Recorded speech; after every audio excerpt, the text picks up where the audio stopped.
So today we want to talk about a few things. We'll talk about buttons, we'll talk about, which we've seen a little bit of, we'll talk more about images.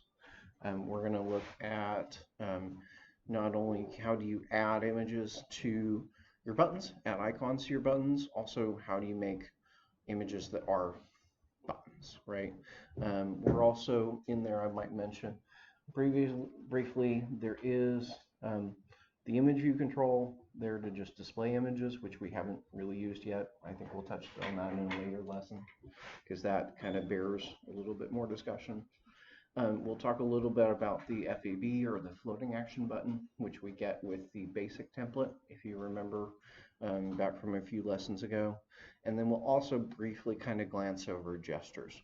Now, the level of depth that we'll kind of look at gestures is not going to be very deep. It is a very useful and interesting topic, but it's something that if you read through the concepts chapter for this, you'll actually find more about the gesture detector and how to work with that. But it's really something that comes up primarily when you're kind of building your own components. So as long as you're building in and using the existing components, a lot of them already provide those gesture interfaces. So there's not too much we have to do with the gesture detector there. But if we want to build our own, say, map, right, or other type of things, image viewer, we may end up using those gestures directly. Also, I don't think the labs actually cover the gesture detector from what I was looking at. So again, we'll touch on it a little bit, but not too much. So what are the general ways that users kind of expect to interact with our apps, right? In general, tapping's an obvious one, tapping, clicking, and sometimes talking, right? Now, gestures also fit in here because we talk about like pinch and pinch gestures to zoom in, zoom out. You might have a double tap, which can also act as a kind of a zoom in or other actions. In addition to just single clicking, we have something called a long press, right? So maybe you touch it and hold it for a long time, right? Now you may have seen that in a few different apps. So for instance, if we think about like your contacts app, contacts, what does holding on an item in your contacts do? Or an image? Delete or pop up, like delete. So usually if you want to get to kind of a multi-select, right, you want to select a bunch of images and do one thing at a time, that's kind of how you do it. You hold long press on one item and then you can pick a bunch and say, hey, I want to move them to another folder or delete them. So oftentimes it's a way to get to more advanced actions. And as well as you'll see sometimes, just scrolling up and down, right? That's a gesture in and of itself, right? Dragging something from one place to another, or doing what we call a fling gesture. Fling gesture is where you kind of move your hand and then you let it go. So it kind of gives it some momentum, which means that you can kind of scroll down a list quickly. So the general expectation is that we're going to use those gestures, those way of interacting to work with our apps. In general, buttons are supposed to perform actions. You click a button, it does something, right? Other elements are used for input, navigation. Navigation meaning how do you go between screens? How do you go between tabs? How do you go to different pages? Most important thing to keep track of as you're building these UIs is you want to make sure that they're obvious. The way to use them is obvious, and they're also very consistent, right? So if it's normal to do this action one way in another app and most of the apps on Android, well, you should probably follow that convention, right? So if a fling does scrolling in most apps, well, a fling should probably do a scroll in your app as well, right? You want as much as possible, you want your users to kind of get what they expect, right? You don't want to have to give them a lot of training on how do you use your app. It should mostly just be obvious. So you do want to, in that process, think about how they're going to use it, and you do want to also think about minimizing the steps that they have to take to get to that action, okay? It may be that the way you structure things, maybe it takes 20 steps to go do a process. Well, that's not going to be very ideal, right? Especially if something that they're doing all the time, right? So you got to think about what are those actions, what are those workflows that they're doing commonly, and try to push those down so there's fewer steps. Does that make sense? But the first question is, what do they do mostly? What are they using the app mostly to do? Okay. And usually just the process of minimizing steps usually means minimizing the number of screens they have to go to, but not always. Okay. So in general, we want to use UI elements that are easy to kind of access, understand. The user just knows what they do off the road just by looking at them as soon as they see them. So that's the other kind of side of, well, all of the controls that are kind of built into the system, most users already understand how to use them. So as long as we use those, we don't have to do a bunch of training. If we build our own controls, right, there we may have to train the users, or we may have to work harder to figure out what's the most obvious way to do it. So we want to follow those. There's a lot of best practices out there, and again, we want to make sure we're meeting the user's expectations. So looking at buttons, okay. So button, we're pretty intimately familiar with, but it's anything you can tap on, you can click on, you can press, right? So it's usually going to look like a rectangle or a rounded rectangle, depending on what you click that on. You'll also notice here they're kind of visually set off the screen, right? They look kind of almost 3D. That also makes it more obvious that the user can interact with it, okay? They can be in a number of different states, and that will change how they look. They can be just in their normal unpressed state. There's also a focus state, which you kind of think about how things work on the web. It's kind of the same idea, right? So there's a different focus state. There's a different state for disabled, for when they're actually holding their finger on it. There's the press state, and then there may also be an on and off state if it's some sort of toggling button, like a switch. Okay. Now the buttons that we've seen so far have just had text on it, right? So we've just done buttons like this that have had text on it. I can also create buttons that have an icon, and I actually can put that icon either on the left or the right of the text. So I can add that in additionally, or I can use an image button and just have an image, right? So if I'm using a button, I can either have just text or text plus an image, or I can do an image button and just have the icon if it's kind of easily understood. So let's look at how I might add an image to a button. Okay, so the first thing we need to be able to do in order to add an image to a button is I need to bring in some sort of image, right? I need to have an image that I can display. Okay, so I'll open up Android Studio. We're going to walk through where that is.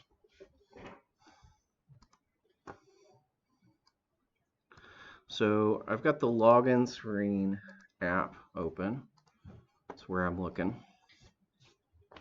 If you right click on the drawable folder, go in here, we're going to say add, or say new, and I'm going to add an image asset. Now note there's also another option right beneath it called a vector asset. I'll talk about that in a minute, but those can also be very helpful. So let's look at image assets first. Okay. Now you may remember when we got in here, we've kind of been in here once before, right? To deal with our launcher icons, right? Well, we can also go in here and change the icon type over to action bar and tab icons. And this will give us a bunch of kind of clip art icons, kind of out of the box icon. You can kind of think about how Font Awesome works. It's kind of a pre-built set of icons that you can use in any app. Okay. So we can pick what icon do we want to use. Okay. So I click on the clip art icon. By default, it'll show a little Android man because that's kind of the default icon. But if you click on that icon, then you'll get a bigger sort of view here to pick a bunch of different icons. So let's say I want to look for the alarm icon, which is what we had there a minute. So let's say I'm going to pick alarm. Okay. Now that'll put it in here. You can kind of preview it. So you see there's a few different versions in different DPIs. Remember, we have to have one for different DPIs because of that screen density. If we don't have one specifically that's close to that density, it'll look very blurry, or potentially we'll have compression or kind of sizing artifacts. So we'll have a bunch of, this will actually create all those different versions for us as PNG files. Now, we may want a light version, we may want a dark version. You can see I'm set to hollow light. So that's kind of the light theme. So with it being a light theme, we'll get a dark icon because you're probably going to have dark text. And vice versa, if I switch it over to hollow dark, you're going to see, okay, you're having a dark theme, well, you need a light icon. Does that make sense? So what, by default, what would you say our default theme is, at least at the moment? Is it dark or light? It's light, right? Most of it's whites and bright colors. So I probably want to pick hollow light. Okay, so I'm going to pick hollow light and grab that alarm icon. I can also adjust this padding here, and you can kind of see as I push it up, it puts more space in there. So that kind of gives built-in padding into the actual image so that it's separated from text. Now, most of the time, I would just leave this at 0 because there are other ways to kind of introduce padding using the actual XML. Does that make sense? One important thing to note, whatever padding you set here, you can't change it. You're stuck with that unless you recreate the icon. Does that make sense? Because it becomes part of the actual image file rather than being in a setting in the XML. Okay, so let's create that alarm icon. Okay, it's going to tell me that it's going to add all these different files. And under, oh, I did not give it a name when I did that.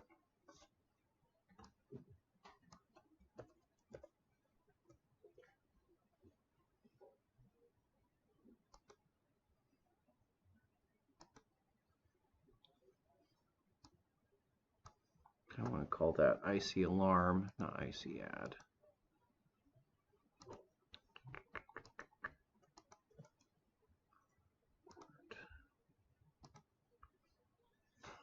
Okay. So what we can see here, again, we've got different versions. So we've got an HDPI version. You can kind of see this one, MDPI is the lowest resolution, right? You can see there's a lot of pixelation there. Versus if I go up to the extra high DPI, you can see that the icon's a lot more clear. Does that make sense? So it's going to use that where we have a higher resolution screen, or if we have a lower resolution screen, it's going to go and grab that. And it's grabbing that based on them all having the same file name, right? They're all the same file name, but they're in different folders.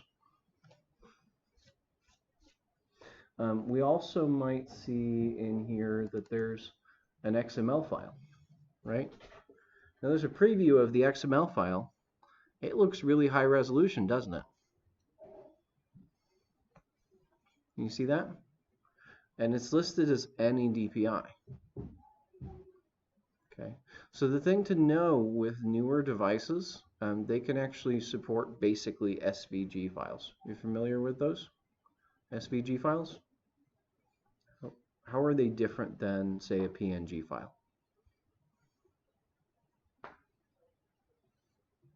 They can scale infinitely without getting blurrier. Okay, that's true. They can scale up and they can scale down without any sort of artifacts. What else? Why is that they can scale up and down?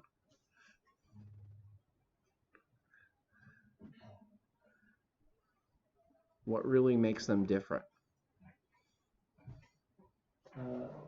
They're not saved as a pixel grid like images.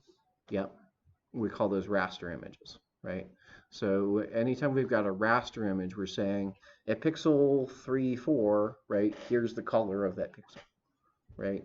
So if I have a JPEG, or if I have a PNG, or if I have a GIF, or if I have a bitmap, all of those file formats are saying here, this pixel has this color, right? So an SVG doesn't say that. It doesn't say what pixel, pixel by pixel, what color they have. What does it say instead? What does it say instead of the pixels?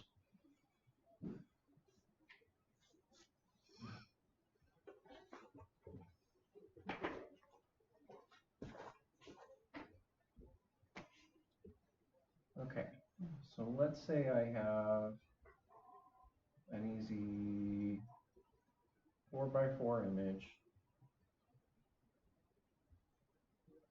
and let's say I do something like this.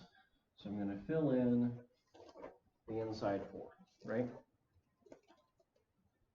So effectively, this is kind of what a raster image looks like, right? We say for each pixel, what is the color, right? Now, if I'm looking at a vector image, which is what we've got here, which is the same thing as an SVG, is kind of a vector image. Instead, what I'm going to say is, well, okay, that's at 1 pixel down, so this corner is at 1, 1. This corner is at 2, 1. This corner is at 1, 2. And this corner is at 2, 2. So I'm actually kind of tracking points in space. Yeah? So does it then save images, not images, saves it shapes and their Exactly. relations to those coordinates? Exactly. So a vector image really saves shapes, right? It saves directions for how to draw the image. Okay, it saves it as lines and such, as polygons. So what I would say is basically in the instructions, right? So the origin, when we're dealing with graphics, we generally deal with that as the top left corner of the screen is 0, 0. That makes sense. So top left is 0, 0. So I'm going to say, well, we'll start by moving to 1, 1. We'll draw a line here. We'll draw a line here. We'll draw a line here. We'll connect it up and then fill it with a color. So you say, draw this rectangle and then fill it with a color. Well, that means that this scales. That's part of why this now can scale infinitely, right? Because the place where we get the artifacts when we scale up and down is because this doesn't line up nicely between different screen densities, right? I might be halfway in the middle of a pixel. Well, what do I do then, right? What do I do if I need to look at this closer? I can't really maybe zoom in because the detail might not be there, right? Or what happens when I scale down? So these, because they're stored as the directions to draw them, they can scale up and down really well. Okay. Now, there is one other thing to consider, right? So these take up a certain amount of space, those take up a certain amount of space, right? Depending on what kind of image it is, this might take up less storage space, that might take up more storage space, right? So if I'm drawing something that has nice clean lines, it's been drawn as an actual set of polygons, this can actually usually, especially at higher resolutions, be a smaller file size. That makes sense? At higher resolutions, this becomes a smaller file size than that.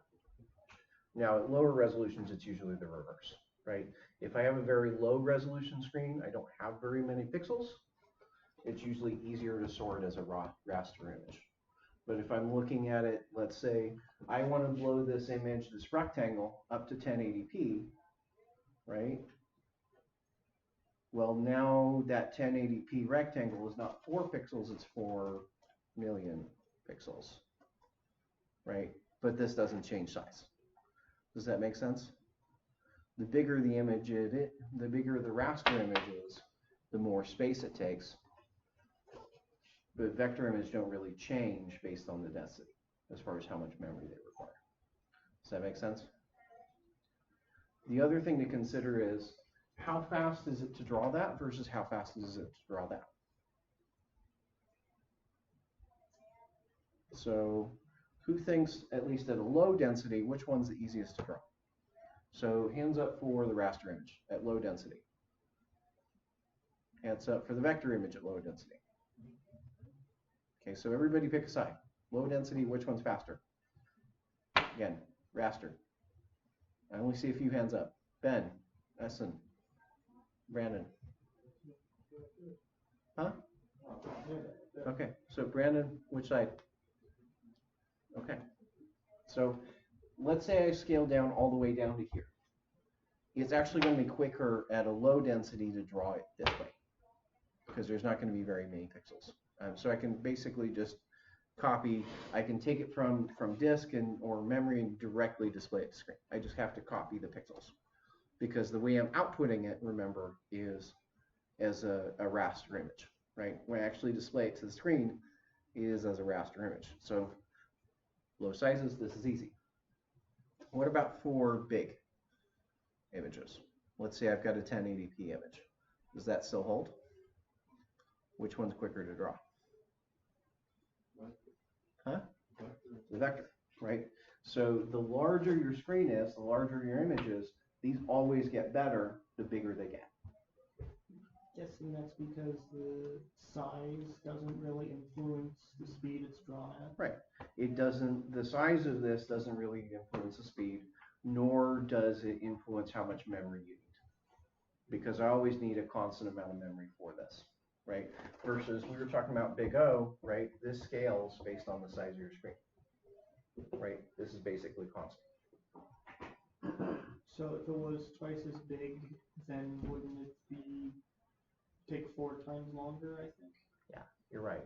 Well, if you're looking at both dimensions, if you're assuming it's square. Yeah. Right? So it scales linearly with each dimension, right? But if you're scaling it as a whole, yes, it goes out quadratically. If I take this image and multiply it both sides by 10, then I have 100 times as much work to do, right? But I have the same amount of work here to do with the regular, basically. So does that make sense? So there's a lot of reasons there, especially for mobile devices, there's a whole lot of benefits to having things in vector images instead of having them as raster. It also means that I only have one file, right? You saw with the raster, how many different files do I have to have here just for this one icon? It was like 6, I think. Oh, there's 5. There's 5, right? So actually it's 4. So I have 4 images here versus 1 XML file, right? So if I want to make changes to it, it's actually easier to just make changes to that one file. Now let's look at what's behind it.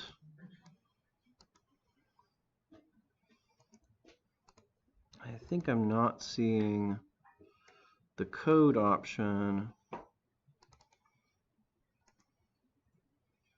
Oh, yeah, there we go. So if I look at it in the preview, it kind of looks like that. But we can see what's the actual code behind it. It's XML, right? It's XML. So I can see a few things, right, with however these are stored. So the size of the image is going to be treated as a 24 by 24 image. And that kind of goes with this. So 24 by 24. I can see that it's been tinted a slight gray, right? So if I wanted to change the color of it, let's say I wanted to make it magenta, I would say FF00FF. Let's go back to the preview. Oh, great, the color's changed, right? That's a lot quicker than it would be to open 4 images in Photoshop and then try to change their color, right? In fact, I would get a lot of issues, in fact, just trying to change that color in Photoshop, especially with the potential transparency. Okay, So that's one thing I can do very quickly there is I can change the color of it. You'll also see that there's an alpha number there. Well, that's the transparency, right? So it's 60% opaque, right? If I change this to 0, it's gone, right? If I change it to 1, it's fully black. There's no transparency. Does that make sense? So there's a lot of things that we can do if we have these as just XML icons. Okay. And then what we're seeing for this path, so path says I want to draw a polygon, or I want to draw a set of polygons. So we've only got really 2 attributes on the path tag. It says we want to draw one polygon. Okay, here's the color of that polygon. What color is that? It's white, but I think the first 2 digits are alpha. First 2 digits are alpha. So FF says the alpha is all on. And then I've got 6 zeros following that, which means it's black. Right? All the other colors there, AWD colors off. Right? So if I wanted to change the color of it, easy place to do it. And then I've got this long string of data or characters in the path data property. Okay, we'll come back to that in a little bit and talk about how maybe if we wanted to make our own shapes, how would we kind of write that path data? But you can see that path data is how we're representing the polygons. Right? That's actually all of the instructions to how to draw the alarm clock. Right? So there's a lot of data in there because you need a lot of lines to draw a shape like that. Does that make sense? Okay. Now, one of the other things to keep in mind, though, between raster images versus vector, right? If I take a photograph, is that better stored as a raster or a vector image? Raster. Why? Because the photograph doesn't really shape. Right. If we were to try and save it as a vector, the instructions would be way too complex. Yeah, because what would it have to do? It would have to try and take that raster image, figure out where the shapes are the colors are kind of all the same, and then make that one shape, right? But if we look at most real world photographs, that doesn't work real well. That makes sense. So there are, if we're taking pictures, right, we're still going to have those stored as say PNG files. But if we're making icons, right, then that's a really good place. Icons or logos, that's a really good place for us to have them stored as vector images. Oh, also there's film grain as well. There can be some of that. More of that comes out though. That doesn't come out too much with newer digital cameras, so.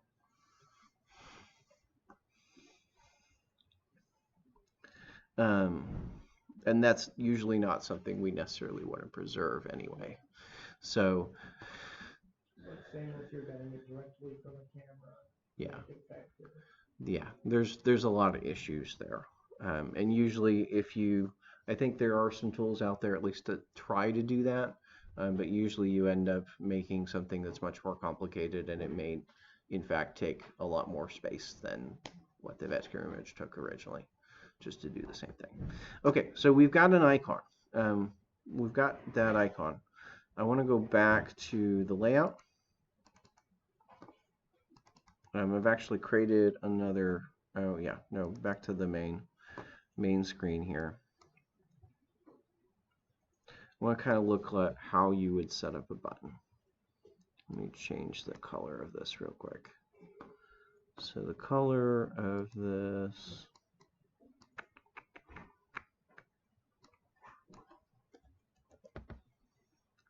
arm, and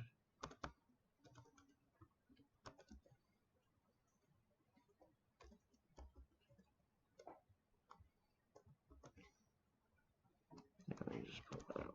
Okay. So if I look at how this image is set up right now, you'll see that I kind of have an icon on the left and I have some text. The main way that you accomplish that is really by just setting drawable left. So if I set drawable left, then I'll have an icon that shows up to the left of the text. If I want to show it to the right, then I just use drawable right. There's drawable center. No, there's not, because where would that end up? That would have to go in the middle of the text, right? Yeah. Which doesn't really work, right? How do you put an image in the middle of text?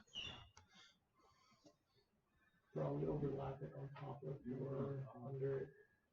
Yeah, that usually doesn't end up very readable, right? So no, there isn't something like that. If you want to do a center, really what you're going to end up doing is really having to create that as an image, the whole thing, right? So if you want to do that center, you make an image with the text and the icon combined, and then you use that as just the icon. Does that make sense? So we can do drawable right or drawable left, depending on which side we want.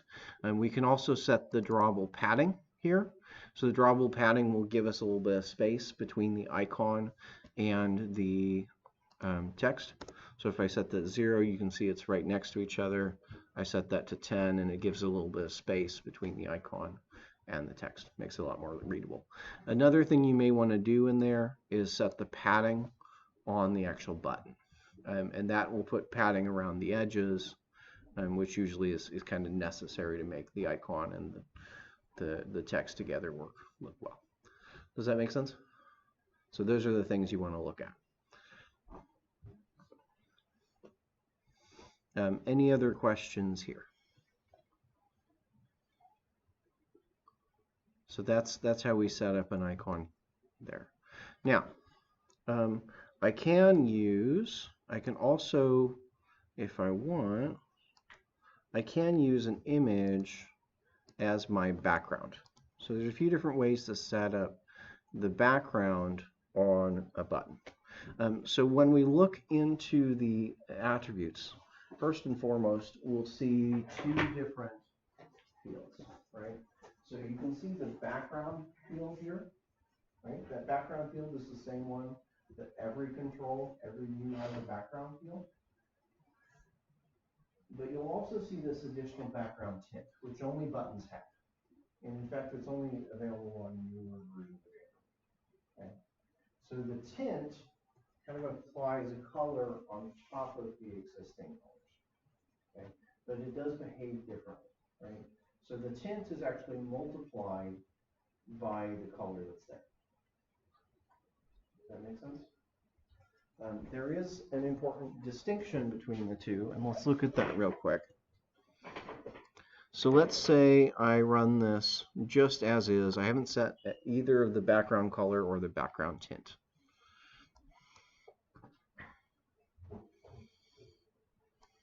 Okay. So when I click the login button, you can kind of see a circle kind of spreads out from where I click on it. Wherever my thumb hits, there's a circle, and then that kind of spreads to the edges and it changes the color. You see that? Okay, yet that happens when I don't have anything set. Now watch what happens if I change the background color. So I'm going to change the background color to, let's say, Charlie, Charlie, Charlie. So that'll give me a, if I get the right number of C's, that will get me kind of a gray. So let's see how it behaves. So I clicked on it. What happened to that circle? Notice that that animation has disappeared. Right? So I'm still seeing some sort of maybe shadow showing up at the bottom, but that actual animation has disappeared. Do you have a hand up, Evan? No. Okay. So that's one thing to know. You can set the background color on. You can set the background or the background color on buttons, but you probably don't want to, simply for that reason that you're going to lose some of the newer material animations. Okay, so that's why there is this background tint option. So rather than setting, let's say, the background tint I'm going to set this to one of our existing colors. So I'm going to say color accent. Okay, so I've set the color tint to accent.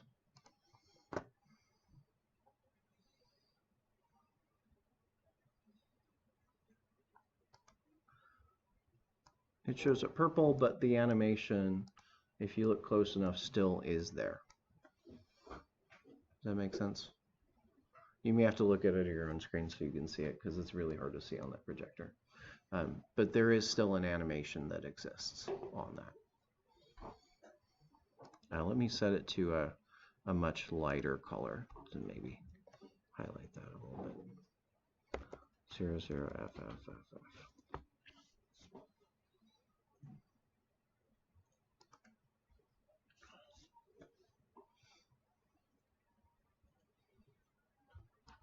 Yeah, there it goes. So that's why there's a background tint for buttons, is because they have those built-in animations. So to keep those built-in animations, you really have to use the tint and not the background. Which does make things interesting, especially if you try to change the background color from code, because it means you have to jump through a few hoops that are additional to change the background tint, not the background color. So let me go back to untinted here. And let's say I want to apply an image instead to the background. So because the background can be an image, the tint cannot be an image. The tint has to be a color. Okay, so if I want to use a background image, I'm going to use this kind of one with a line through it.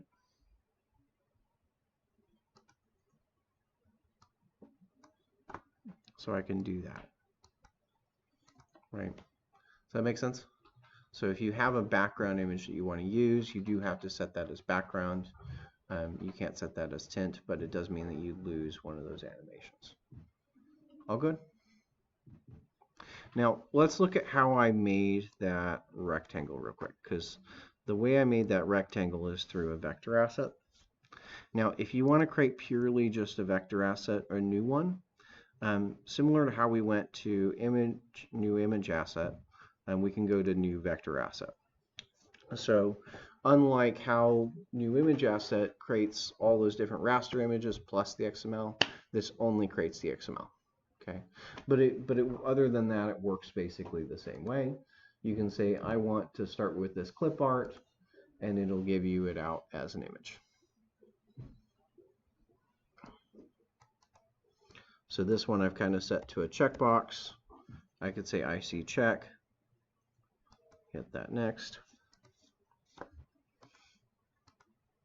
So now you can see I just have that XML file. Okay. Now, if I want to create kind of my own path data, let's look at the path data real quick. So here I've got my own sort of shape. So you can see it's got a triangle on the top left and it's got a triangle on the bottom right. So the way we write the path data, it's kind of a mix of letters and numbers. So the first letter you see in here is M.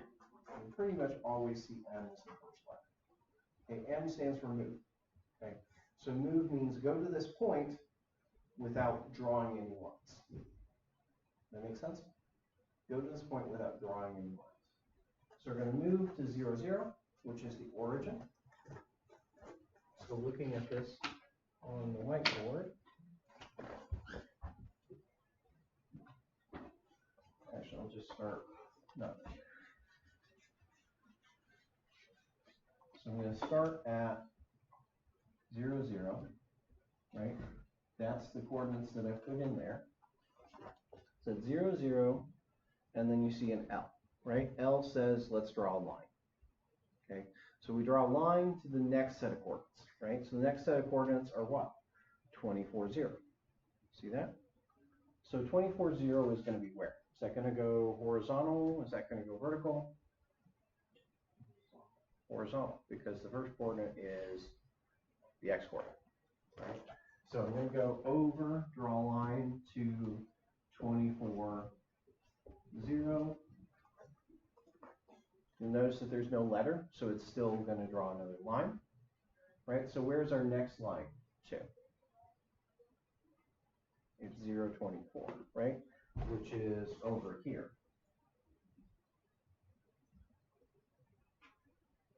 So I draw a line to there, and then finally you see a Z at the end, okay? So the Z says close the polygon, right? So we're here right now. How do we close the polygon? Well, we draw a line back to where we started, right?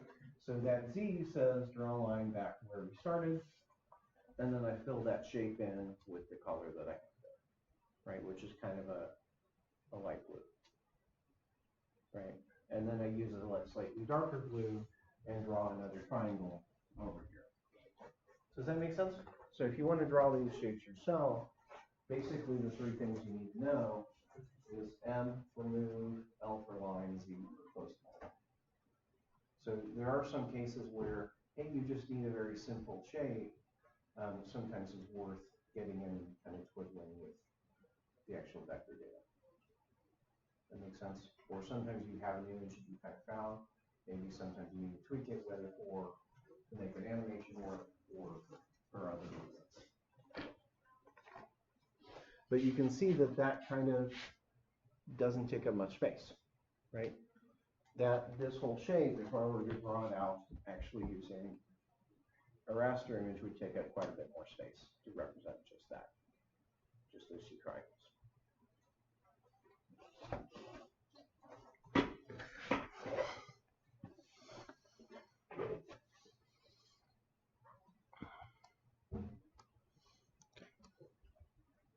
So we've talked a bit about how to add image assets.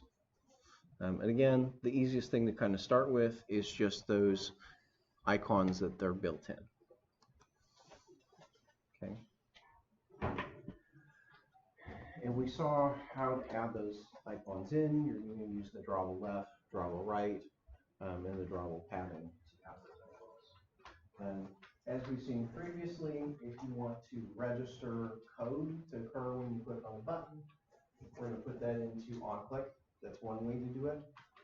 The other way to do it is we can link it up in our code, right? Which we haven't done too much of that yet, but will become more important as we get into recycler views. Because in recycler views, we won't as easily be able to just link it up in our code. So there's what I have here. I'm going to call send message. What signature does that send message method have to have inherently? Remember? Public void, and what else? It needs to accept a view, right? Does it matter what the name of that parameter is? It doesn't really, right? So as long as it's public,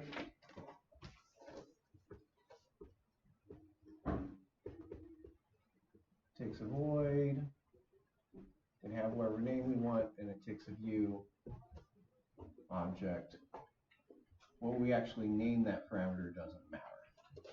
I could call it V, I could call it X. The thing that matters is the type, not the name.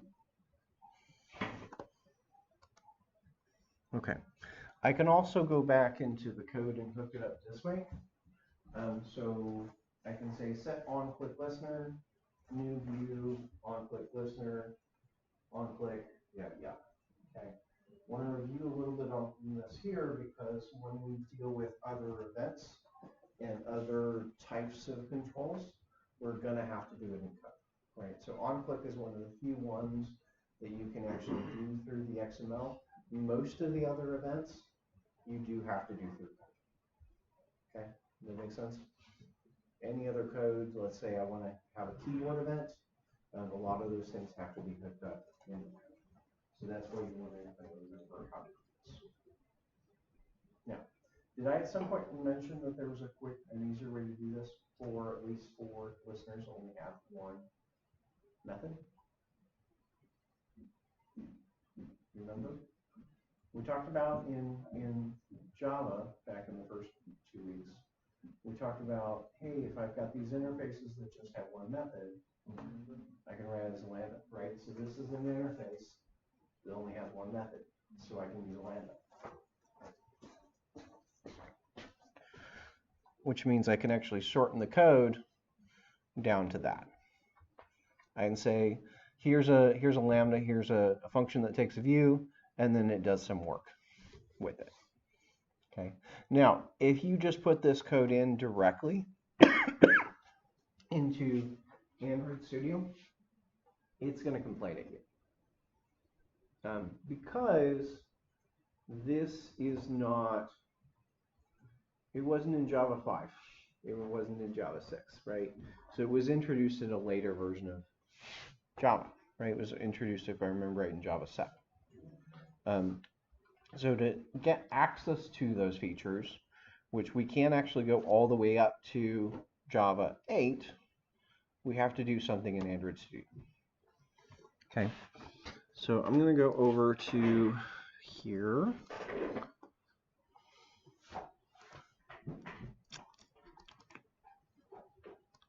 Turn this off for a second.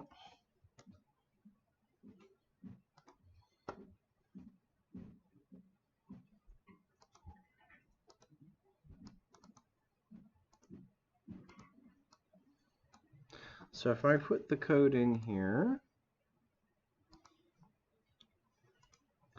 I've tried to do lambda.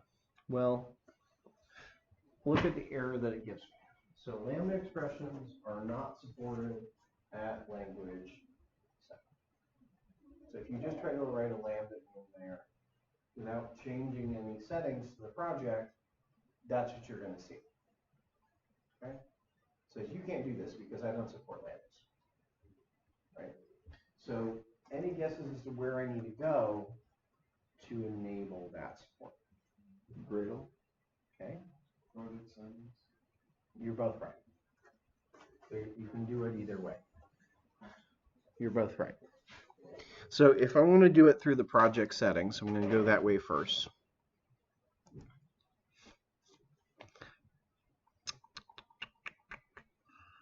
Let's go to Open Module Settings. If I go to the modules sort of section here, you'll see that it's saying which versions of Android am I already using. So I'm compiling towards API 29. You'll also see that there's these source compatibilities and target compatibilities drop-downs. Nothing's picked there initially. Okay, so what I need to do is I need to actually change both of those, Java 8, Java 8. I'm going to hit OK. So once I've made that switch, now it's happy. I can use lambdas, I can use all the features in Java 8. But until I make that switch, it won't be happy with me using lambdas. Now, what that actually does, going into the project settings, it actually just changes the Gradle. So the thing that adds to the Gradle in the app Gradle is this compile options section. So it says source compatibility is 1.0, target compatibility is 1.8.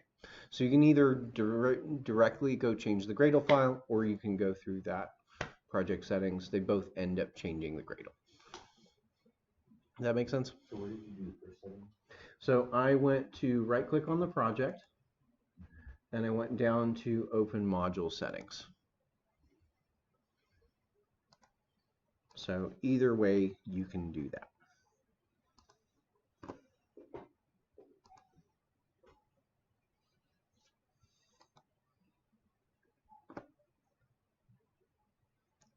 All right, so let's go through how do we get clickable images.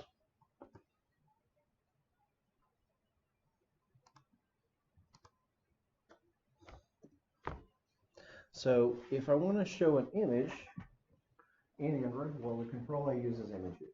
Similar to, hey, a text view shows text, an image view shows images, right? So in order to, however, use those images, I first need to get them into the drawable folder. That makes sense? You need to get them in the drawable folder, kind of like we added that icon, right? So if I want to add an actual photo, I need to add it into that drawable folder, and then I can come back and actually use it. Now, just a reminder, when I go to use that image, it's not going to, you're not going to use the extension, right? So if it's donut.png, it's just going to be donut, right? And similar to how we have like string.appName, it would be like r.drawable.donut, right? So the name of the image without the extension is what we kind of use as the ID. So name needs to be different, and extensions. So if you have two images Right. with the same name with different extensions, it won't work. It won't work, right? It'll complain about you. Your program will not compile. If I have a donut.jpg and a donut.png, your program will not compile. So I need to have them as different files, different names. So once I go back to here, one thing to know, you kind of saw that the listener interface, remember, was view.onClickListener. It kind of gives us a hint that I can put an on-click listener actually on any control ever, right? Any view can have an on-click listener. So I can add on-click to an image view. So if you had multiple layouts, would you be able to send on click listener and have it work on multiple layouts? Well, you would need to put the on-click on each variant, right? And you always want to make sure, but you always want to make sure you're calling the same one. Because again, your activity should have no idea about there being differences in the layout, right?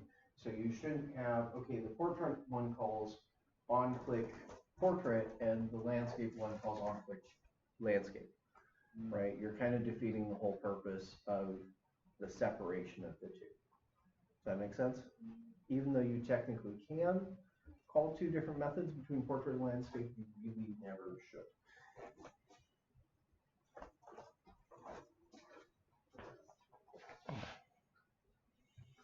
Okay, so that's how I'm going to set up images and I can also set that up in code as well, just like I did with buttons. Your code labs will do for 4.1 does a decent amount with image views as buttons. That's kind of the main focus there. Another very helpful kind of button is a floating action button. We call it FAB for short. So if you create a basic activity instead of an empty activity, you'll get a few things in there. One is the floating action button, and the other is the overflow menu. Okay. So in there, the floating action button is really helpful because it floats. It shows up above all the other stuff in your layout. Okay, and it's used as the primary action for that screen. So you can, because it floats, that means that the users always can get to it, right? Rather than it they have to scroll all the way to the bottom of the screen to get it, or if they have to scroll all the way to the top. So you can kind of see in this contacts app, it's the add contact button, because that's probably the most likely thing that they're going to do if they're on the contact list. And it stays there as a floating action button because I don't want to have to, let's say I've got a list of 100 contracts, right? I don't want to have to scroll all the way down to the bottom to get to that button. I don't want to have to scroll all the way to the top to get that button, right? That wouldn't be very useful. Does that? Yep. Sorry. So that's in your control. So it's built in, but is there certain properties that are on it that we could take and put on our own controls to kind of mimic some of the same behavior? As a floating action button? Yeah. No. Okay. No. It's a specialized kind of thing. And actually the design guidelines is you shouldn't have anything else floating. Oh, okay. That's the only thing that should be allowed to float. And the typical rule is that you should only have one floating button. You shouldn't ever have more than one on the screen. That's kind of one of the design guidelines too. So, no.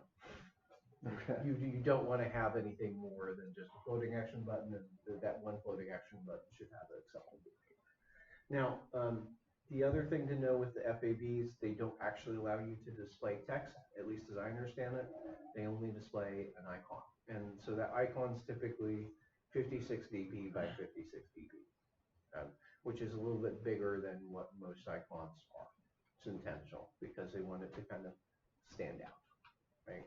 So you have a button that's a little bit bigger, and it kind of casts a shadow on what's behind it.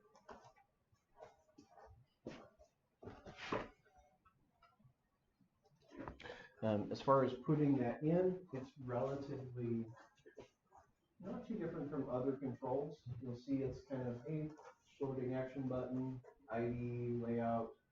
You can kind of see the source. Source is what icon do I want to show there. You can see it's a drawable resource, probably the same clip art icon that we created earlier.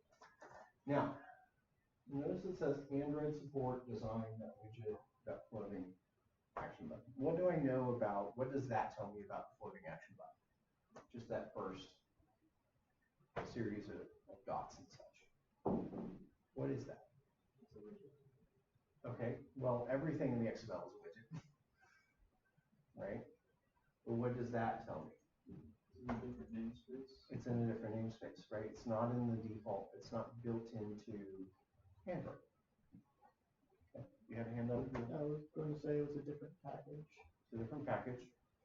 What package is in it? It's in, remember we talked about this on Monday? It's in the Android support library, right? So Android support, so it's in the Android support library, which means it's now in Android X because it's moved. But what else do I see? Well, it says .design, right? So it's the design package in the support library. So if I want to use this, I actually have to add another line to my Gradle file to bring this dependency, because it's not part of Android. Does that make sense? It's not built in as part of the normal Android libraries. I have to bring it in as a kind of an add-on. But that's okay, because straight layout's going to happen.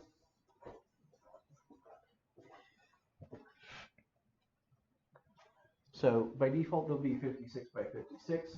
You can set the font size property to mini, which means they'll be shown up as 30 by 40. I don't honestly know where you would want to do that. I would assume that most of the time you probably want to have it that way. So if there is a case where maybe for some reason you need it to match up better with other things you have in UI, that's as far as what they said, that's kind of there. But honestly, I would say keep it at the normal size most of the time, because you want it to stand up. Okay. Oh, and a minor note before we leave too much on the button side. So we have a few different controls we've talked about. We've talked about button. What control did I say you needed to use to display images? Image view. So image view.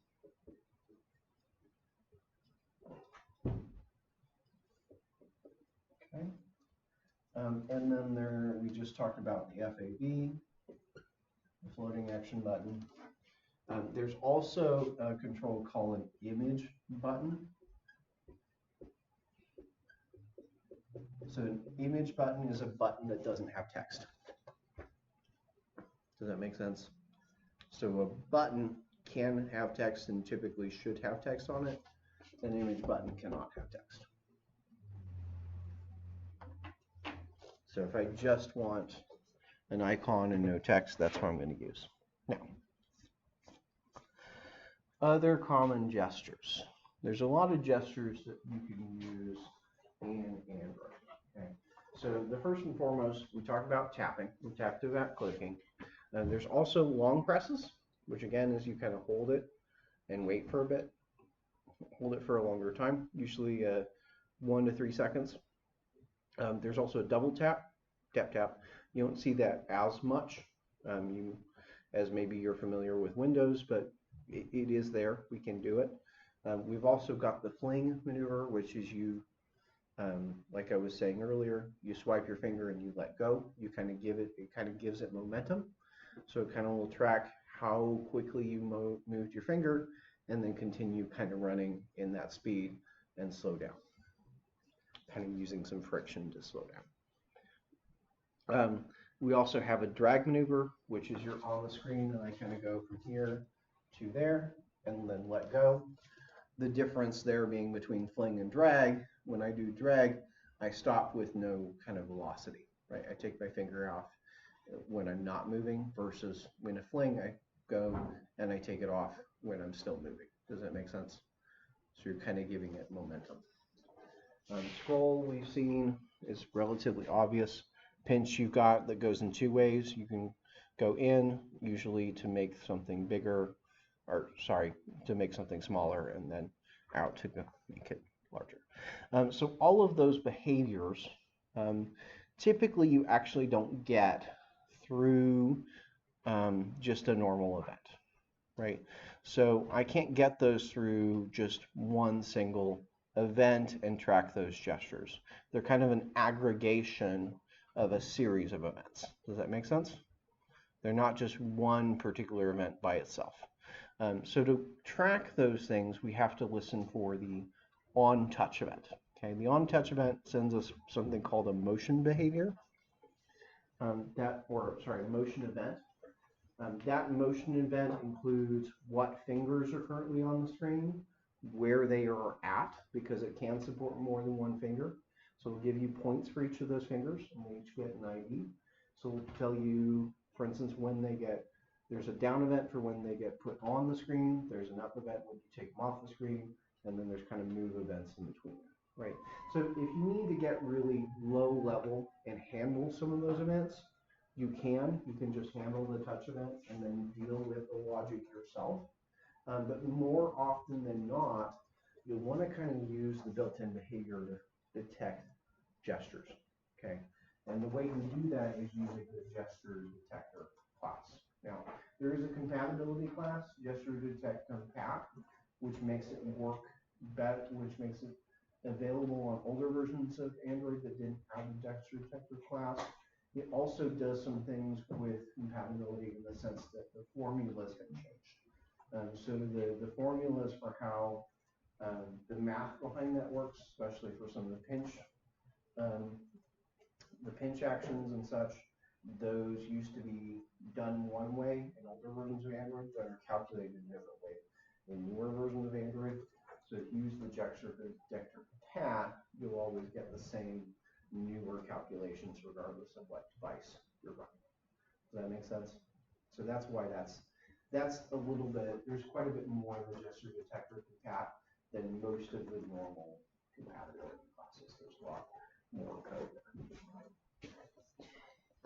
So if you do go look through the documentation, if you are curious how that works, I would strongly recommend going and reading through not just what's in the chapter, but also there's a whole page on android.developer.com that kind of goes over how to use that that gesture detector.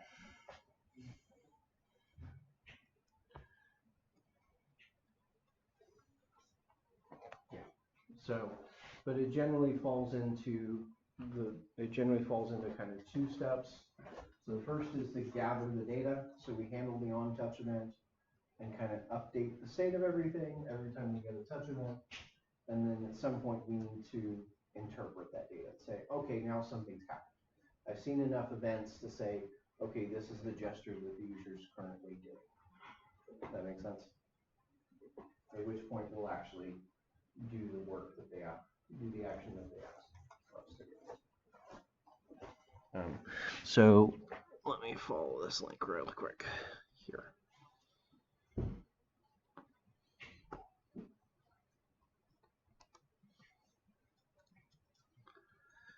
Yeah.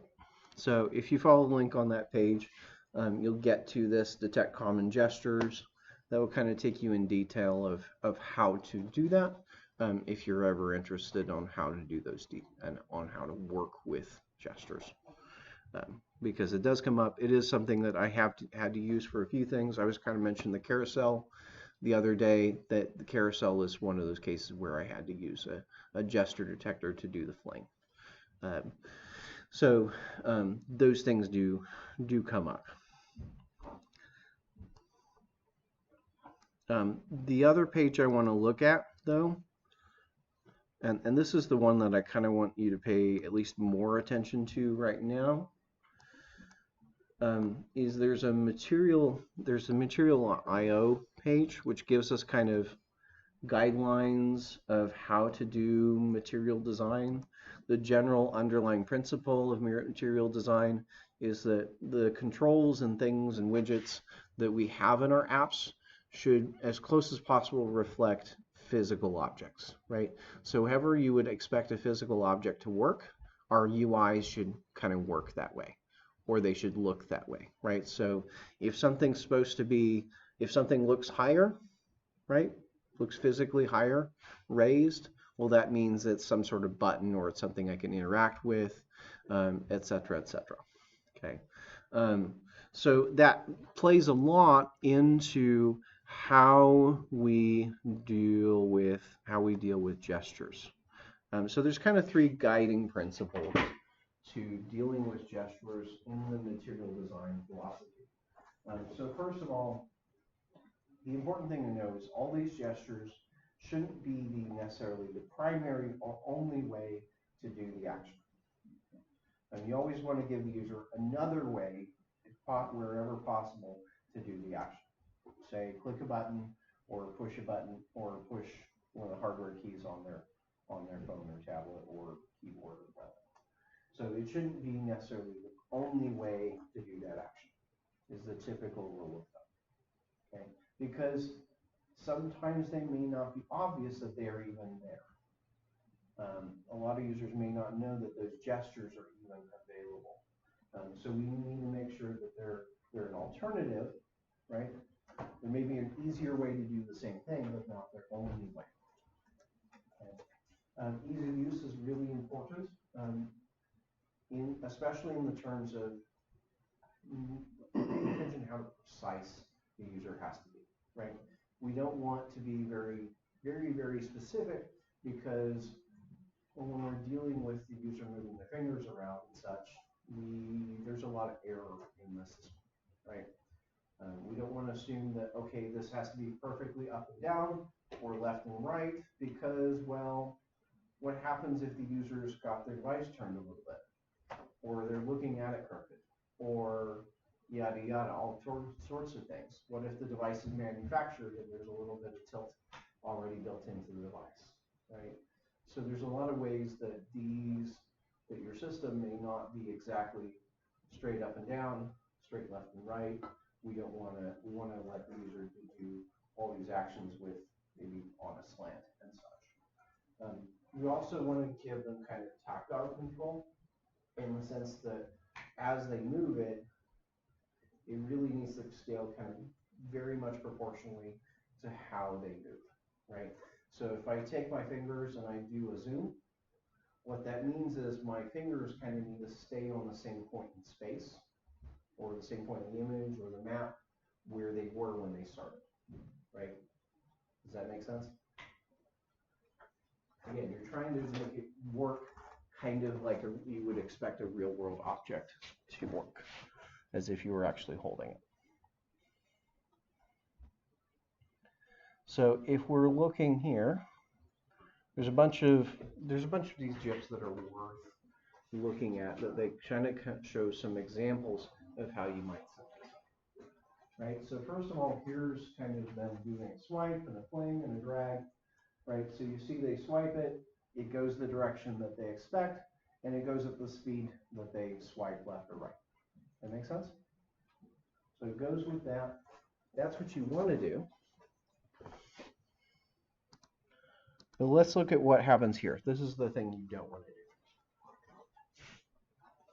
You see how they swipe left or right, and it goes at a different speed?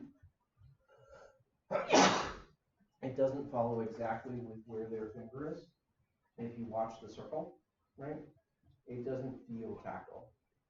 Because what they've done is they've used animations instead in here. They said, oh, if you move your finger so far to the left, well, then let's kick off the animation and move to the left. If you move it so far to the right, kick off the animation and move it to the right. Rather than saying, where is your finger? And let's keep that point on the screen exactly where your finger is. Does that make sense? which one of the things that means is to get this right, there's a lot more math involved. There's a lot more math to make this work right versus just playing an animation. It means you really do have to track the touch events, look at where those XY coordinates are, and do that accordingly. Okay? Which is the other reason why it's really worth using the gesture detector that does a lot of the math for us. That makes sense? So we can kind of write our own gesture detector for some things and say, well, I'll do the calculations myself. That usually ends up in a lot of kind of there's a lot of common pitfalls when we do that. Because there's a lot of things in math that maybe aren't that obvious. Okay, so let's take a quick break and come back at 2. And then we'll go, and then I'll set you free on the 4-1 labs and such. Okay. So we saw one of the do's and don'ts. You know, again, the idea is that it really should move with the user's finger. You don't want to have any sort of lag where the finger kind of moves at this speed, but the animation moves at a different speed. So that's one of the big do's and don'ts. Okay. The other thing, you can see what's happening here. So on the left, whatever speed the user moves their finger at, you can see it's that same velocity and the animation proceeds at that velocity. Versus on the right, you see how they start to swipe right and it just kind of stops. It has a sudden stop when it gets to the right because it's always using a certain animation speed rather than using the animation speed of their finger. Does that make sense? So it needs to take that into account.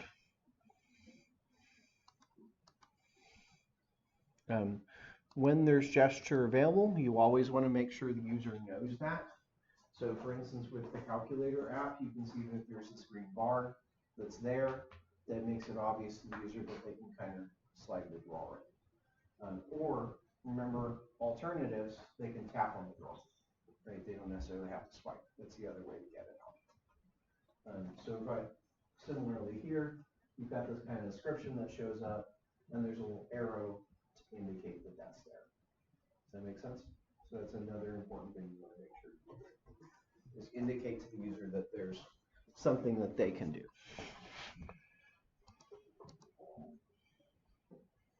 Okay.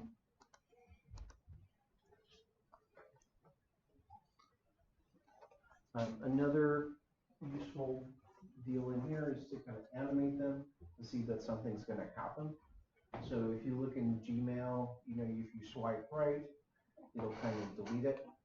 But as you start swiping, it'll kind of reach this breakpoint where it pops out a trash can icon, which tells them what it's going to do before it actually does it, which is great. You can also use, they've got these cards, they've got them on elevated surfaces. You can kind of see the shadow.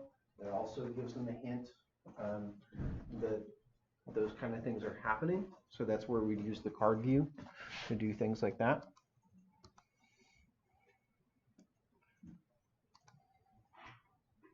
And you can kind of see how these go smoothly. So you want to have gestures that are interacting with it in kind of a smooth fashion. Again, the speed that your fingers move at should be the speed that it proceeds at.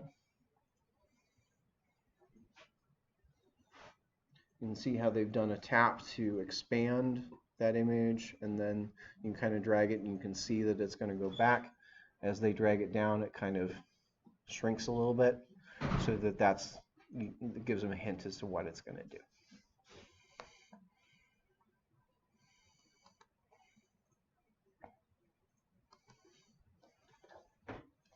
Again, you can see that there's an icon there, so you swipe right, it shows trash can. Okay, now the user knows what it's going to do. So icons are helpful there too as far as communication goes. Now, types of different gestures that we see, they can break into a few different groups. So we've got taps, we've got scrolls, we've got pans, we've got drag, we've got swipe, we've got pinch. So tap is kind of that general one that we're going to use for actions and navigation. And here we've got a bunch of different ways that they're using that tap. So they've got, you're tapping on the article, you're tapping on the image to expand it, tapping outside to kind of go out of it.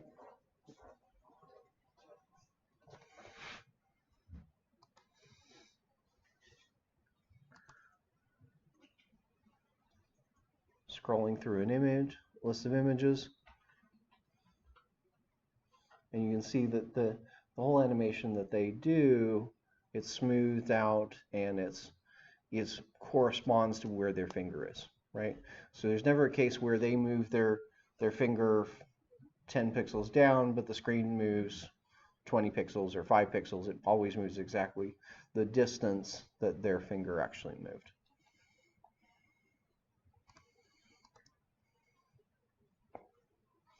And do the same thing with kind of panning in two direction, kind of like we have scrolling, but now we're scrolling sort of in two directions with a map or an image.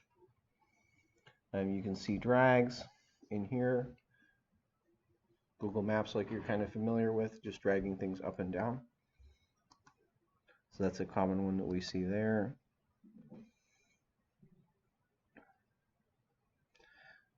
In here, they click on an article to open it up, and then they're dragging it down to dismiss it. Does that make sense? So the whole point is you want to make these these gestures should communicate and make sense to the user as far as what they're expecting to happen when they do that. Now, you'll notice that that dragging it down is not the only way to dismiss it, because there's also this little button up here on the right, a little down arrow, which means that they can dismiss it that way instead of dragging, right? So dragging is maybe a little bit more intuitive, but it's not the only way to do it. If we look at swiping, so here we've got a case where we've got tabs, right? So they're swiping left and right down here to change tabs. That makes sense? So we're doing an action down here to change the tabs up there, but it kind of intuitively. Yeah. What we don't want to see, that's fine. What you don't want to see is this. You see what the problem is? So sometimes swiping left and right is switching between tabs, and sometimes it's doing something else. Right? So in this case, it's kind of maybe removing the item from the list. Right? So we don't want to have overlapping gestures where sometimes it does one thing and sometimes it does another. That's an important guiding principle. You should never have a case where, hey, here it does this, but if I do this slightly precise, hey, now it does something completely different. Does that make sense? One of the things that means is if we have a drag or a slide of some sort, we usually only want to have one of those on the screen. Right? So if you can scroll vertically and it does something, well, there should only be one vertical scroll. Right? You don't want to have scroll views inside scroll views inside scroll views. Right? Because then it can very quickly become a question of, well, which scroll view am I scrolling? Right? Or same thing if I have something where a horizontal swipe means something on the screen, it should really mean the same thing for the entire screen, effectively.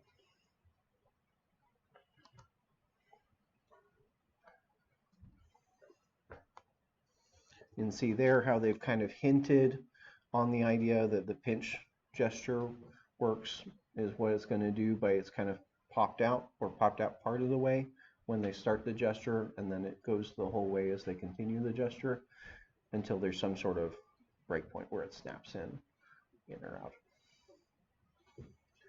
If we're looking at taps or long gestures, so here we've got that action button again, that floating action button where you tap it and it pops up the menu, and then they tap it again to dismiss it. So this is one thing that you can do. Instead of having more than one floating action button, you can have it show a menu. Does that make sense? So that's acceptable. You really only ever want to have one floating action button. Part of that is, again, with the phone, you don't have that much space. So if I throw a bunch of floating buttons on here, now I'm losing a bunch of my screen real estate. So if I do just one, I'm not losing that much.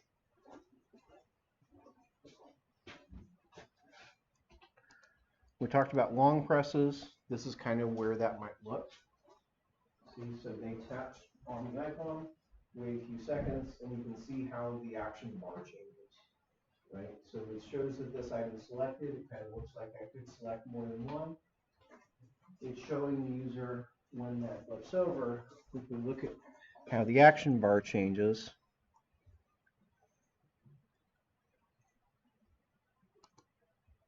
Well, what's changed?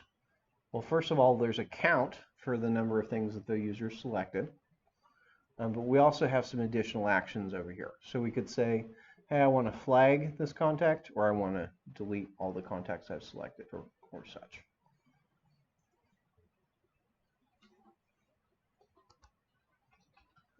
Swipes. You kind of see as you drag it farther over to the right, it eventually kind of hits some sort of breakpoint where it shows that icon and tells the user, okay, if you let go now, it'll go do that action that you've told me to do it. But if I don't swipe over far enough, it won't. But those swipe actions left to right work really well when we pair them with a list of things. Transformation gestures. So there we've got the pinches, pinch out and in to zoom in and out. Or we've got double taps to do a similar thing. So you double tap on somewhere on the image and it zooms in on that point. And then if you double tap again, it will zoom back out. So that's one place where you might see double taps. One thing you want to consider is especially when you're dealing with images or maps, compound gestures is kind of a common thing. So you can see that the user is doing a mix of rotating and zooming and possibly even panning, all without lifting their fingers up and starting over the gesture. Does that make sense? So it may start as, here it starts as a pan, but they don't have to restart the gesture to turn it into a rotation. They just continue with the gesture. That makes sense? So that's something we want to see. What we don't want to see is gestures like this, where I start the zoom and then, well, I can't do any other gesture until I stop that gesture. Because you saw when you move the finger down here, it's not rotating, it's not panning, it's still assuming that it's a zoom. That doesn't create a very good user experience most of the time.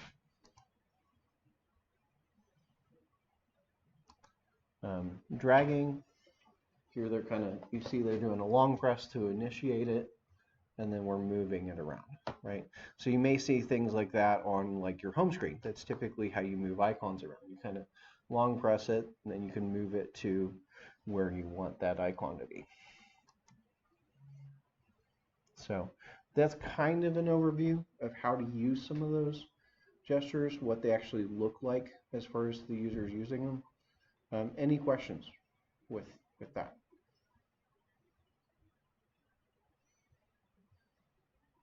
That kind of gives you a kind of overview.